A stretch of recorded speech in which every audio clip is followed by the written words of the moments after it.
So the brand new Paradigme by Prada is here. Prada Paradigme. It's a brand new release, it just became available. And of course, you know that I had to get my bottle of it right away. I've been picking up all of the new releases, including Ralph's Club New York and Boss Bottled Beyond and some others that I cannot even talk about yet because there's an embargo. But nevertheless, this is a brand new fragrance, just came out by Prada. And this one is called Paradigme. And I personally love the presentation. I love the green coloration to it, and it's a very simple presentation. I think it conveys masculinity, and it's just very well done as far as the presentation is concerned. But nevertheless, I'm going to talk to you all about this fragrance, the smell, the notes, longevity, comparisons, performance, all that good stuff. And there actually is a comparison that I made to another fragrance of which I am not a big fan at all. That's not suggesting or insinuating that I don't like this one, right? So please stay tuned and I'll let you know exactly what it is and what I think about it and why I feel like this one is actually an improved or an enhanced version of the other one. But nevertheless, before I dive into the video, I do want to mention that if you're a fan of fragrance-related content, and of course, if you love smelling your best, hit subscribe, hit the bell, and please give this video a thumbs up for the algorithm. It would really, really mean a lot to me. So the brand new Paradigme by Prada. I am convinced that this is the masculine version to Paradox. They just sound very similar. Paradox, Paradigme. They're kind of going off of a similar concept, I believe. And I love Paradox, right? Like that is such an amazing women's fragrance.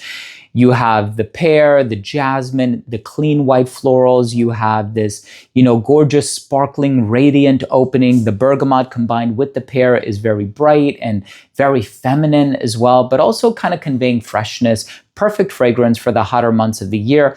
And then, of course, the intense flanker is also great. The virtual flower flanker, that was a bit of a tongue twister. That one is also great as well. And so there's so many from the brand that I personally enjoy. And the one thing that I always go back to is, inevitably my association with Prada and their fragrances is the utilization of the note of iris. And so when we're dealing with iris, we have Luna Rosa, we have the Infusion collection, we have Prada L'Homme.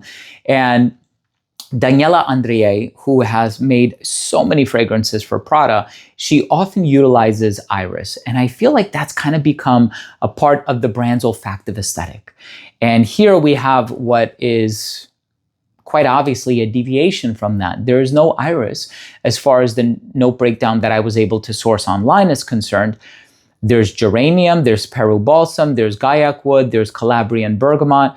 So it's citrusy, it's fresh, you do have this floral personality. And geranium is one of those ingredients where it was quite commonly used in a lot of masculine fragrances, feminine fragrances as well, but primarily in the 80s. And usually it's a synthetic molecule known as geraniol, which is a common allergen actually. So when you look at the back of the box, you will often find geraniol listed on there. Does this one actually say it? I might not be able, yeah, here it is, geraniol. And there's also benzoin in here. Geranium is minty, but it can also smell a bit rosy. And my thought is that going to be the case here? Is this going to smell minty? Is this going to be a bright and fresh fragrance? Because I think when you house something in a green bottle, you kind of never know what direction it's going to go in, right? So this fragrance, again, just keeping in line with the other Prada fragrances, it opens up very fresh. So again, it's a very safe, very mass appealing, very easygoing DNA. It's not as loud as some other designer fragrances. And again, it doesn't have the density that a lot of other designer fragrances have, which I think might be a good or bad thing depending on what you like, depending on what you're into and your personal taste. So again, looking at the note breakdown, seeing the Peru balsam and the benzoin, I said, oh my goodness, this is going to be a very heavy, ambery fragrance. And that's not the case at all. It's actually not too heavy-handed on the amber. Smelling this again, I'm thinking to myself, like, this is very fresh, this is clean, very citrusy. It's not too minty, but you do have a clean white floral, not white floral, but a clean floral heart.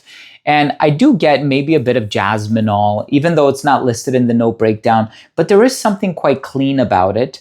Can't quite put my finger on it. Could be the citrus contributing to that as well. The geranium used is very nice as well. And so this one has this kind of clean, floral, citrusy, slightly woodsy personality. I'm not getting amber. I'm not getting resins. I'm not getting any of that, which I kind of was expecting considering the note breakdown, right?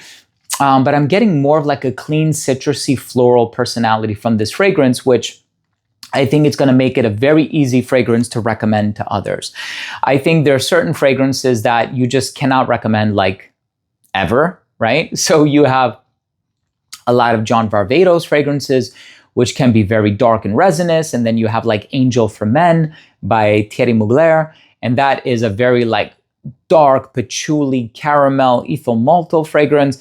You just have a lot of like really dark and dense and daring fragrances on the market that I personally don't feel super comfortable recommending. Well, this is not it. That is not the case with the brand new Prada Paradigme. I think this is a very fresh, easygoing, citrusy, everyday, daily driver type of a scent. But again, I think you have to be a fan of the DNA. I think one of the main drawbacks or main points of critique for this one is that people will say it's too simple, that it doesn't have anything complicated about it, which I think is a similar criticism that was given to Prada L'Homme and also Luna Rosa, right? Very simple, it's just very clean, fresh, floral, conveys elegance. I think this one is probably going to be, believe it or not, the most masculine of the bunch. And I say that because iris is one of those totally androgynous notes. Iris is found in a lot of women's fragrances, whether we're talking about Guilty Crush by 2, or we're talking about, I know there was another Mind Games that utilized Oris. And that one can also come across quite unisex. But again, this one smells, and I'm going to be honest with you, more masculine than all of its predecessors. Again, I don't think there's anything in here that is explicitly masculine, you know, according to traditional standards, that is. There's no like smoke or woods or really heavy resins. No. We're not talking about that. But I think this one in many ways is going to be the most masculine of the bunch, considering the fact that it does not use iris, or whatever iris is in here. If it's a molecule that's used in the synthesis of an iris accord, you're not smelling it, right? So this is not comparable to Luna Rosa or the Infusion line or any other Prada fragrances that you may own and potentially love, hopefully love, right? But okay, what is the comparison that I said I would have made to other fragrances? Personally speaking, and in my opinion, as soon as I sprayed it, for whatever reason, it reminded me of Alien for Men by Thierry Mugler. Not Angel, but Alien for Men. And I know that one is a wormwood dominant fragrance, which I actually don't like. I know there's Alien Man. I think there's also Alien Man. Is it Fusion or Mirage or both? And it's like, I liked some more than the others, but at the end of the day, there was nothing from that collection that I loved. And so this one reminded me of that initially, and I said, oh no.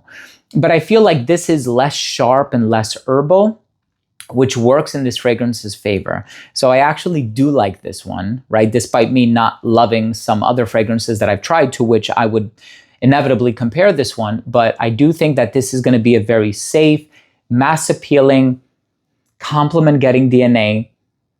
And again, the geranium really makes its presence known. I do think it can be a bit on the soft and subtle side of things. Longevity on my skin is 6 hours. Projection was okay for the first 20 minutes of application. I don't think it ever radiated beyond an arm's length though. So it is a bit on the subtle side of things. So again, if you're looking for something understated, something that's not too loud or boisterous, check out the new Prada Paradigme. And also, I think if you're looking for a couple's match to Paradox, let's say your lady or the person you're dating, your wife, your fiance, whatever the case may be, if she happens to wear Paradox and you love that fragrance and you love the way that it smells on your partner, you can get Paradigme as the masculine counterpart to that. Once again, I don't think this one, and I'm going to be honest with you, I don't think it's overly complicated.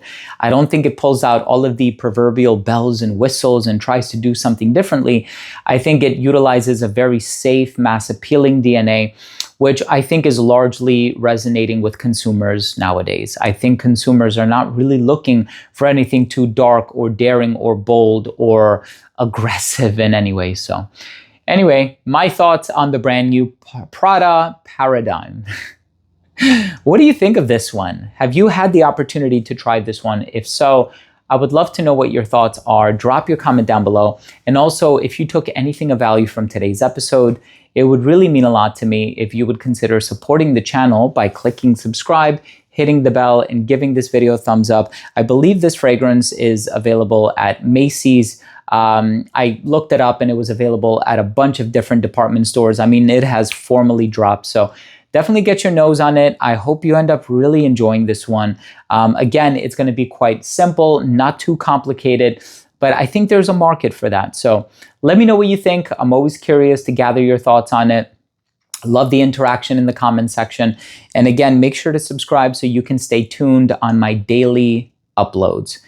It would really mean a lot to me. So thanks again for everything. I love you all, and we'll see you tomorrow with a new episode. Bye.